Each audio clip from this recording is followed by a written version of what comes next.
Welcome back to the Tech Coach Corner YouTube series presented by Dyknow, and Happy New Year, everyone. I am so excited for another great year of episodes here on Tech Coach Corner and all of our other content channels. I'm Tiara Lustig, your host of the show, and today I am joined by Ari Flewelling, who talks about how to conduct effective remote and hybrid professional development for teachers during this time. She shares some great tips on how you can structure your professional development, what kind of resources you can offer to teachers, and examples for what she's seen with her own teachers and as a consultant. It's a great episode. Looking forward to the conversation. Before we jump in, don't forget to subscribe to Dyknow's YouTube channel so you never miss an episode, and go ahead and follow us on all of our social media as we have some great content coming out throughout the year. So excited for all of you to join us today. Let's jump into the conversation.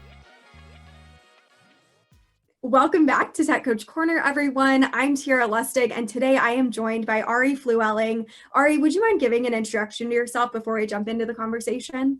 Of course, and thanks again for having me. So I'm a former high school English teacher, former K-12 district technology coach, and now I work with districts across the West Coast to provide technology implementation, coaching, and consulting.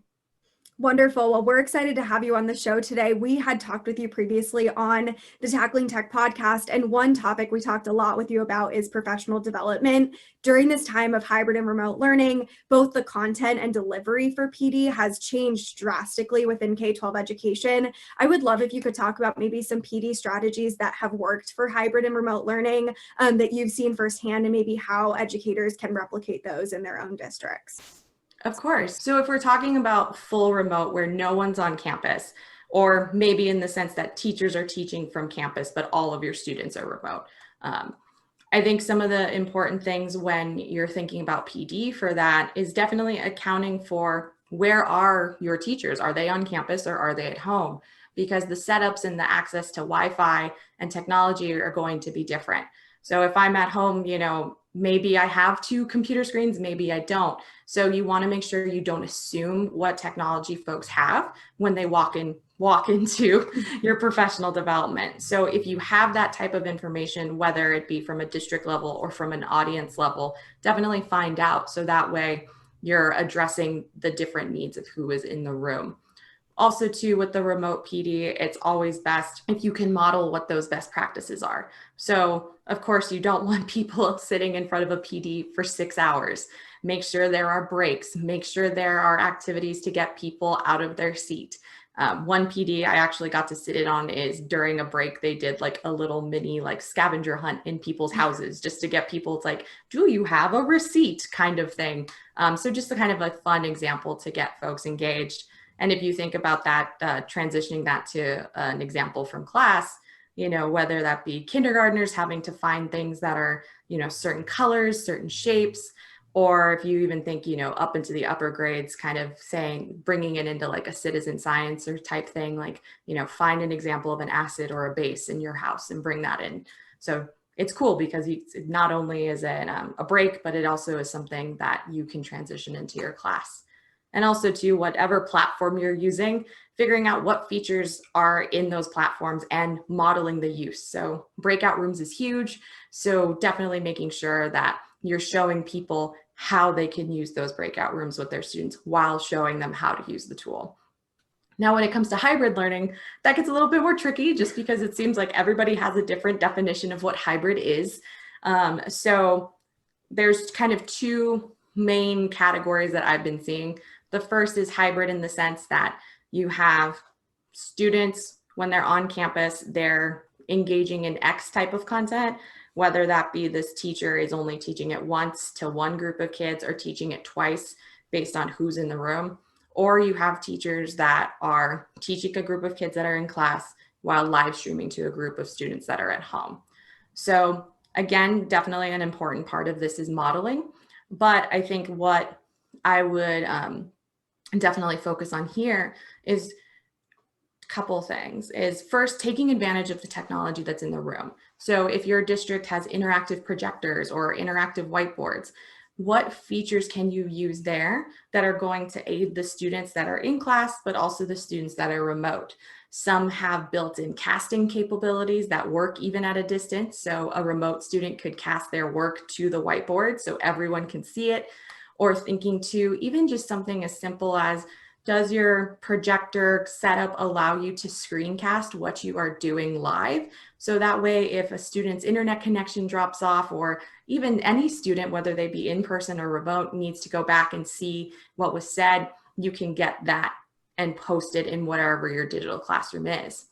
I also think too, when you have students simultaneously, having some sort of buddy system or kind of a student monitor that's in the class that's also, engaged in the chat. So if I'm a remote student and, the teacher hasn't seen that I use the hand raise button, this buddy of mine can be like, hey, Mrs. So-and-so, like so-and-so has a question. Also too, that helps build connections between the students that are in class and the students that are remote because they're working together. And then depending on when you're doing groups or breakouts, you can have either mixed groups, so that way kids that are remote are working with kids that are in the class. Again, building community, helping them work together. Or some groups I've seen are just kids that are in class versus just kids are remote. So that way the teacher can spend focus time with the students that are fully remote. So just a couple different things to throw out there. And again, all of that goes into modeling. But then I think really too is trying to make sure that you don't overdo it, in the sense that, everything I just said, please don't put that all in one PD, right? Like, please don't. Like, that is a lot. So have a session about how to do, these type of breakout groups, or how to integrate your interactive whiteboard.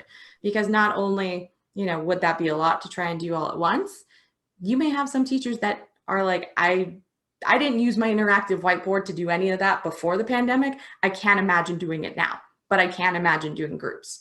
So building in that choice for teacher PD, just like we want to have choice for student interactivity and choice for students to activities, it's a really good idea to do. And when it comes to the hybrid, in the sense that you have different cohorts of students on campus on different days, one of the things that I've seen really successful is districts that are saying reading and math instruction, that's what you get live. And when you're remote and you're at home, that's when you're getting electives. I've also seen too, where a lot of folks kind of integrate into their student schedules a homeroom of sorts, whether that be with a counselor or a teacher, to help make sure that students are getting those social emotional check-ins, as well as an extra set of eyes to make sure they're on track with work. And if you do something like that, you want to make sure that those people that are in that role get the professional development they need to either go into the student information system to see where students may be missing work, or have training on social emotional learning tactics to make sure that they're able to reach the students. So hopefully there's some gems in there. If you hear, if all of that was overwhelming and you need to walk away with one nugget, model in your PD what you'd like your teachers to do. All right. That's great. Those are great strategies. And I was going to respond to you and say the one nugget I got from all of that was modeling. And I think especially with hybrid and remote learning, it can be challenging for teachers to visualize or imagine how that environment is going to be for their students.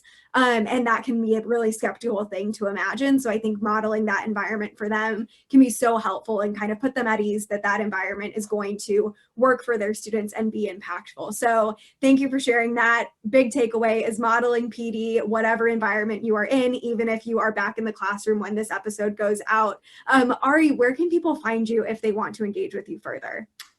Search for EdTech Ari on all the socials and you will find me. Beautiful. We will link that below so people can find you. And thank you so much for being with us today. Thank you.